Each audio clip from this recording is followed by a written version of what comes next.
Fala galerinha do Dominantes Online, mais uma aulinha de Química, parte 2 de ácidos e veja bem, nesse momento a gente vai falar sobre nomenclatura de ácidos, né? É importante a gente entender esses nomes, principalmente para trabalhar nas questões, tá? Não só por ser nomenclatura de ácidos, porque também está associado à nomenclatura dos próximos compostos, tá? E lembrando que se você não lembra de NOx, é bom dar uma revisada. A gente vai revisar aqui juntos também, não tem problema não, porque, como eu falei, número de oxidação, NOx, ele é importante para diversos assuntos na química. E aí aqui, olha só, bora lá. O que a gente tem que entender? A gente viu que uma das classificações mais bobinhas que a gente viu para ácidos era saber se ele era um hidrácido ou se era um oxiácido. Um hidrácido é um ácido que não tem oxigênio. Já um oxiácido é que tem oxigênio. Cuidado com isso, porque hidrácido, eu sempre falo, e eu vou ficar isso na cabeça de vocês direto, hidrácido não é porque tem hidrogênio, hidrácido, não. E todos os ácidos têm que ter hidrogênios, porque esses são os hidrogênios ionizáveis, tá bom? Agora, tem outras classificações? Tem, a gente viu sobre a força, a gente viu sobre o número de hidrogênios ionizáveis, aí a gente chama de monoácido, diácido, triácido. Só que essa definição ela é muito bobinha, mas ela é muito útil, até a nomenclatura. A nomenclatura dos hidrácidos segue um padrão, um formato, e a nomenclatura dos oxiácidos segue outro padrão. Vamos começar pelo mais tranquilo, que é a nomenclatura dos hidrácidos. A nomenclatura dos hidrácidos, ela é simples, porque sempre só existe, né? Nos nossos ácidos que a gente conhece, para cada elemento existe um hidrácido, ou para um conjunto de elementos existe um hidrácido. Então é muito tranquilo falar, porque é só colocar hídrico como um sufixo ao final do nome. Então assim, ácido sempre começa com um termo, com a palavra ácido, depois você vai colocar o nome do elemento mais hídrico. Então aqui, ó, eu já coloquei os exemplos para facilitar a nossa vida, tá bom? Senão a gente vai ficar escrevendo muito.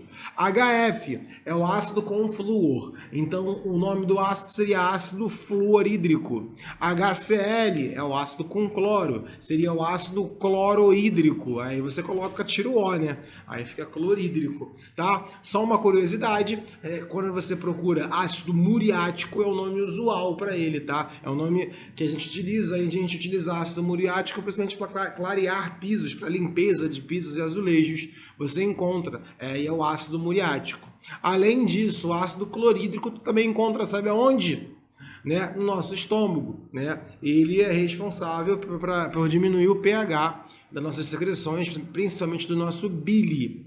O ácido fluorídrico não, o ácido fluorídrico é altamente corrosivo, a gente não encontra facilmente. Aí tem o H2S. Aí pode falar assim, Bruno, S é enxofre, então seria ácido enxofídrico. Só que o enxofre, ele tem a terminação do latim sulfur. Então a gente usa sulfi aqui. Então ele fica sulfídrico. Aí você também pode perguntar, Bruno, por que todos os ácidos anteriores são H e o ácido? E por que no caso do ácido sulfídrico é H2S? Porque isso tem a ver com o número de ligações que esse cara precisa fazer para ficar estável. O HF e o HCl são elementos da família 7A, né? Do grupo 17, dos halogênios, que tem 7 elétrons na camada e só precisa fazer uma ligação. Enquanto o enxofre é do grupo 16, ele tem 6 elétrons, para chegar a 8, na regra do octeto ele precisa fazer 2. Então ele está ligado a 2 hidrogênios. Então eu preciso pensar quantas ligações o átomo faz na hora de montar o composto? Sim. Logicamente você precisa dessa informação para conseguir montar. Tá? E aqui a gente tem um cara que não é um ácido, não, desculpa, ele é um ácido, ele não é um elemento só ligado ao hidrogênio, é um conjunto que é o ciano, o cianídrico, uma ligação do carbono tripla com o nitrogênio, tá? Então não é ácido carbonídrico nem nitríclico, é ácido cianídrico, isso é um grupamento, é um conjunto, não é um elemento em si, tá bom? Esses são os ácidos hidrácidos. Fácil, só colocar hídrico, hidrácido, hídrico, hidrácido, hídrico. Foi? O nosso problema vem com os oxiácidos. Aí você olhou para essa tabela aqui e falou assim, Bruno, o que é isso? Espanta um pouco realmente essa tabela, mas essa tabela faz o seguinte: quando a gente descobre que a gente tem um oxiácido, a gente calcula a carga, o NOx dos elementos, do elemento central, porque o oxiácido, como é que é a estrutura? H, o elemento e depois o oxigênio. H, o elemento e depois o oxigênio. Então eu calculo o NOx do elemento central. Esse elemento central, o NOx dele vai identificar o nome. Se o NOx for baixo, mais 1 ou mais 2, eu coloco hipo na frente do nome, o nome do elemento, mais o sufixo oso. Se for mais 3 ou mais 4, eu só coloco oso.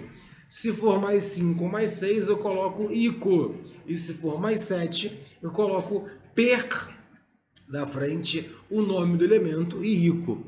Aí tu pode falar assim, Bruno, peraí, eu buguei. Calma, vamos então consultar isso observando os exemplos. Vamos para alguns exemplos que tem aqui, ó. HMnO4. Se você calcular o NOx do manganês aqui dentro, ele é mais 7. Vou voltar para você visualizar. Quando é mais 7, a gente coloca per, o nome do elemento e ico. Qual é o nome do elemento? Né? Manganês, então esse ácido permanganésico, permangânico, tá? Eu só estou ajeitando o nome para ficar mais fácil para a gente. HNO3, isso é um oxiácido. Se é um oxiácido, eu preciso colocar o NOx de forma correta. H e o O3, beleza, fiz a conta do meu nitrogênio, como o cálculo que a gente já ensinei a vocês, e deu o NOx igual a 5. Se o NOx é 5, a gente usa a terminação ICO para ele. É a maior possível. Então, ácido nítrico, porque nitrogênio a gente não coloca nitrogênio, a gente usa o termo nitro. Com enxofre a gente viu que é sulfur. E a gente sabe que isso é um oxiácido porque tem um oxigênio no final. A carga dele é mais 4. Mais 4 a gente viu que termina vinhoso. Então é ácido sulfuroso. Tá? HClO, carga do cloro aqui é mais 1. Então é ácido hipocloroso.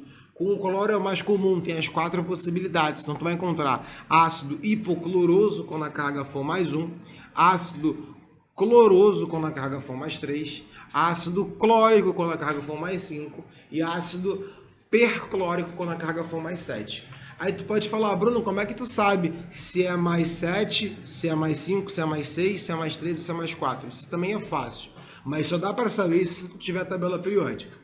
Como assim? Se o grupo ou a família for par, o NOx dele, nesse cálculo, também será par. Se o grupo ou a família for ímpar, o NOx vai ser ímpar também dentro desses compostos. Vou repetir, dentro desses compostos. O cloro é da família 7A, então o NOx dele vai ser mais 1, mais 3, mais 5 ou mais 7.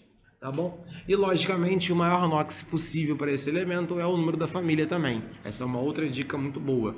O enxofre, por exemplo, vai ter seu maior NOx mais 6, porque ele é da família 6A. Já tem 6 elétrons na camada de valência. Tá bom? Bora. Então, olha só. A gente vai para algumas exceções só para a gente fechar isso aqui. Não são exceções. Aqui, por exemplo, os ácidos com carbono e com boro, né? Se você fizer a conta, o máximo de NOx que ele chega é mais 4 e mais 3.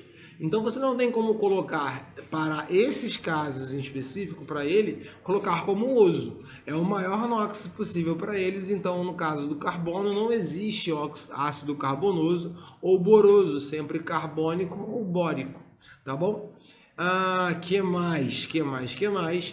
Existem também os óxidos com os metais, não tem problema nenhum, a gente já viu. E caso tenha 2 com o mesmo NOx, que acontece muito especificamente, aqui eu coloquei com cromo, né? A gente coloca pela quantidade. Então, se tem 2 cromos, seria o ácido dicrômico, tá? Mas isso é pouquíssimo que pode aparecer e quase a gente não monta, é mais para vocês saberem identificar. E para fechar vem o fósforo. Veja bem esse exemplo para notar e vai ficar mais visível nas aulas também de óxidos, tá? O mesmo com fósforo, principalmente, né? Principalmente não, só com fósforo no nosso caso, o mesmo NOx pode ser possível para espécies diferentes de ácidos. Por exemplo, aqui eu tenho o HPO2, o H4P2O5 e o H3PO3. E em todos os casos, se eu fizer a conta, um monóxido fósforo dá mais 3. Isso, na verdade, vem porque todos eles são provenientes de um óxido. É a reação desse óxido com a água que irá gerar esses óxidos diferentes. Quando ocorre com uma água, gera o HPO2. Quando tem duas águas na sua reação com esse óxido, gera como final o ácido H4P2O5 e o outro H3PO3, tá? A gente chama o meta quando é a adição de uma água, o piro quando é a adição de duas águas e o orto, ou não precisa colocar, quando forem 3 águas. Então, ácido fosforoso, na verdade, é o ácido ortofosforoso. Você tem o ácido metafosforoso e o ácido pirofosforoso, porque são formados e tem todos eles NOx mais 3, NOx do uso. Tá? Mesma coisa acontece com o fosfórico. O mais comum é esse caso aqui, ó. O ácido fosfórico, o ácido ortofosfórico. Mas existem outros que a gente pode botar aqui, ó, o H4P2O7, não seria o ácido difosfórico, porque tem 2, porque tem mais de 2 possibilidades de compostos. Também tem o HPO3, que é o ácido metafosfórico. A diferença entre eles foi que o composto de origem para esses ácidos foi um óxido, e esse óxido reagindo com quantidades de águas diferentes gera ácidos diferentes. O mais comum é esse aqui mesmo, tá bom? Para não ter problemas, não ter dúvidas. Beleza? Foi? Então a gente fecha a nomenclatura de ácidos e é lógico que precisa ser treinado para ficar mais fácil a gente conseguir resolver todas as questõezinhas de ácidos, tá? Bom, ficamos por aqui. Até uma próxima aula. Beijos e abraços e fui!